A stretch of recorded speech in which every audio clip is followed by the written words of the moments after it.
By doing your own thing, you have no chance other than to grow your self-worth. So let me say it again. By doing your own thing, you have no chance other than to grow your self-worth. Well, if you're wondering what I'm talking about, this is it. How oppressed men can regain their self-worth at least 5 times more. Okay, now let's combine all those. If you are watching this, something must have appealed to you.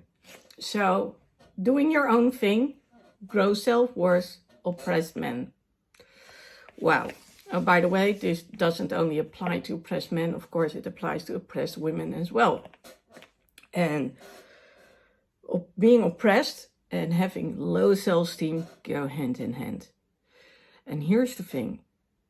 If you are oppressed, as in being put down systematically, being ignored, being controlled, being directed by others what to do, as if you feel that you have no right to speak up, you are being treated as a servant or away as the doormat, then you know what I'm talking about. And unfortunately, the more people do this, the more you feel like no one cares. I mean, that's the way they treat you, right? And if you ask anything in return, it's no go. Nothing is happening. So, what is it you want to see in your future? If you are one of those people, then do you want the future to be like, okay, nothing is ever going to change? Well, if you see a future like this, then chances are that you like to numb yourself with one thing or the other. And you know what I'm talking about. Basically not to feel. Chances are that you are not good at expressing yourself. And when you do, you might be agitated, you might even yell. And of course, that's not working either. When you ask nicely, you're being ignored altogether. So, wow. If you recognize one or more things, then your life isn't easy. So now let's talk about how does this come into existence. Well, first of all, people attract people they know. So if you come from a family where communication is a hard thing, where people basically ignored one another, where nothing much was said, then chances are you're not that good at communicating and expressing what it is you want. Of course, there are some biological factors in play too. I mean, say you have, for instance, some form of autism, then chances are that communication is really, really hard for you, and that you are not wired to express yourself unless you are aware of the necessity and you have taught yourself over and over and over again how to do it. But okay, let's go back to not being familiar with because of whatever circumstances. So you seek a partner that you're familiar with, and vice versa, so do they. And quite often that means that you might end up with a narcissistic partner, or maybe with a partner who doesn't know how to communicate, doesn't express his or her feelings. And when that person doesn't reflect, doesn't care about you, then what happens? And here's the thing, you get treated as you allow them to treat you. And I'm going to say this one more time. You get treated as you allow others to treat you. You basically teach them, not by saying, treat me as the doormat or don't listen to me, by but by not reacting or by not repeating yourself, by not speaking out clearly, by saying one thing and doing the other, by there not being any consequences, by you continuing on basically the way you did before. After they tell you what to do, or after they have ignored you, or both. And that's the thing. You teach them, not consciously, because all of this is done at an unconscious level. I mean, there's such a thing as mindsets. And when we grow up, those mindsets help us survive. And maybe you had to be quiet when growing up. Maybe you had a parent who had anger issues. And as a result, you learned it was better to stay quiet and not say and express what you want. But now you're grown up, and that's becoming a problem. And you need to learn to change that mindset and to learn to express yourself so people do understand you with clarity. Now, if you remember, I said by doing your own thing, and this is the thing, when you need to learn or you need to regain your self-worth, it's so important that you do it with someone who does respect you. And not only respects you, but also shows it to you. Someone you can confide in, you can interact with, talk to, feel safe around. So I'm not saying that you are looking for the next lover or anything, but I do say you are looking for the next friend. And sometimes it can even be a stranger. But you have to figure out what it is which suits you. You have to figure out what it is you want to do, what you are okay with, what you are comfortable with. Do you know this even? And that's why it's so important to be on your own or talk to people who do not know you. Because if they want to know you, they are going to ask questions. Because what do they know? Nothing. As opposed to partners who have known you for a longer period of time and have stopped questions altogether at some point, because what's there to ask? Of course, there's way more to ask. Apart just from how was your day and you answering good or bad or and vice versa. This is about way more.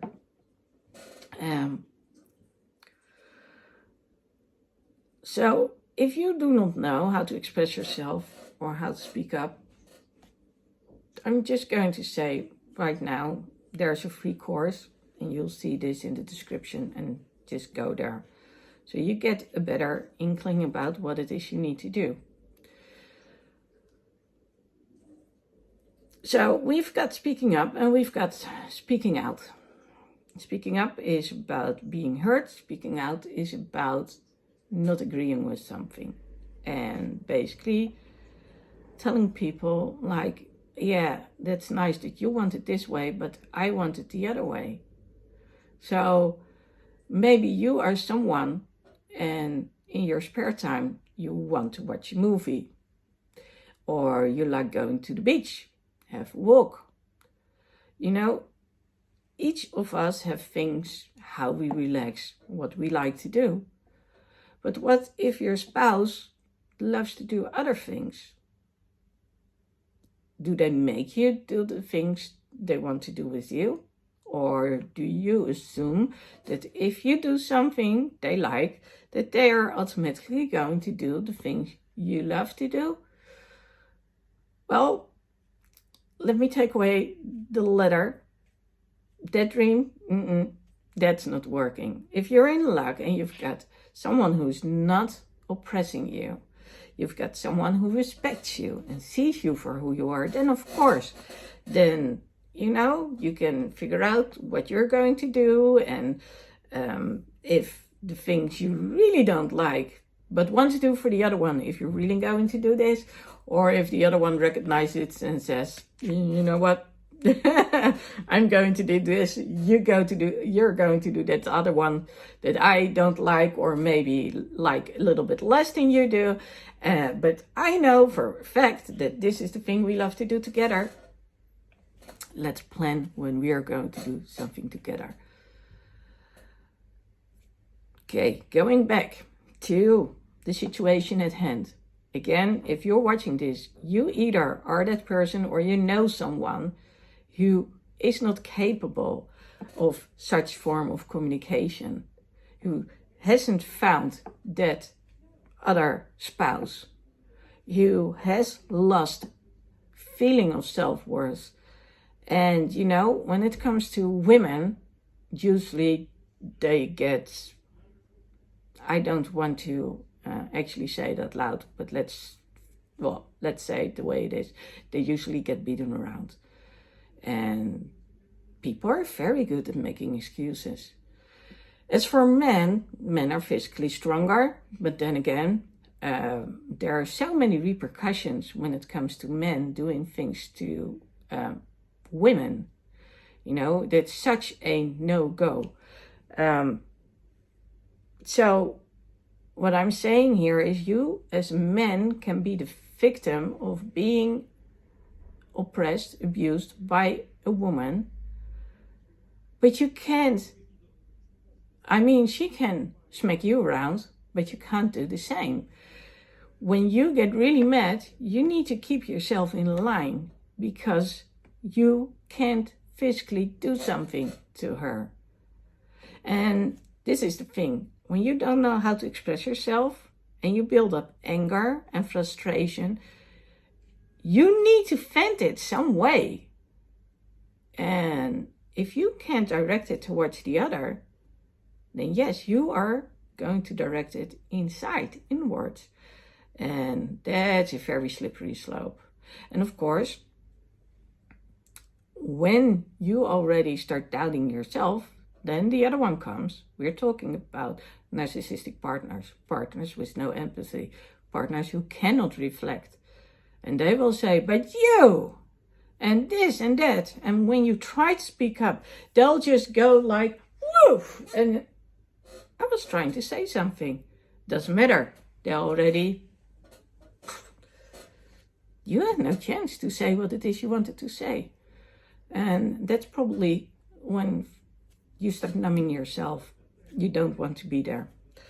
When you are on your own, you are away from that influence, and you can start being yourself. You can start discovering who it is you want to be.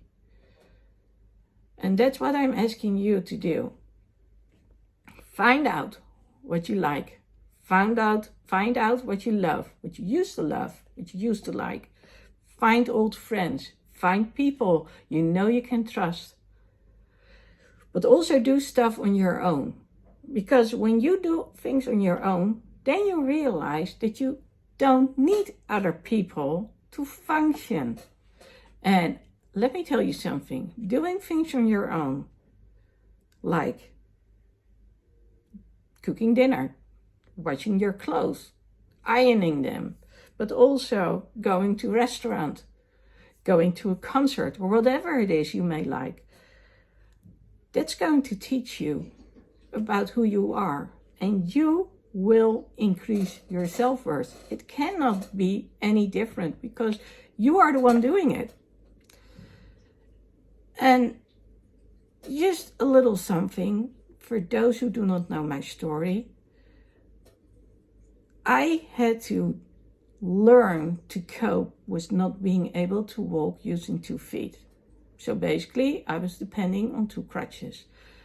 That meant I had to ask like every day. And no, I didn't wait for the other one to want to go and travel with me. So if I wanted to do stuff, I had to do stuff myself. And so I learned to ask. I learned to express myself. I mean, I wanted my foot fixed, for one. But also, when I went somewhere, I could wait and sit and, or I would say, then let's do it myself. And it's when you start doing things yourself that you get independent, and that's when you grow your self-worth. Okay, let me know what it is you want to do. And if you need some support, you know where to reach out, as in you can reach out to me. Also, there are also always hotlines, talk to friends. And remember, there's a free course and the option for coaching if you want to. Remember, you are worth it and you can do it.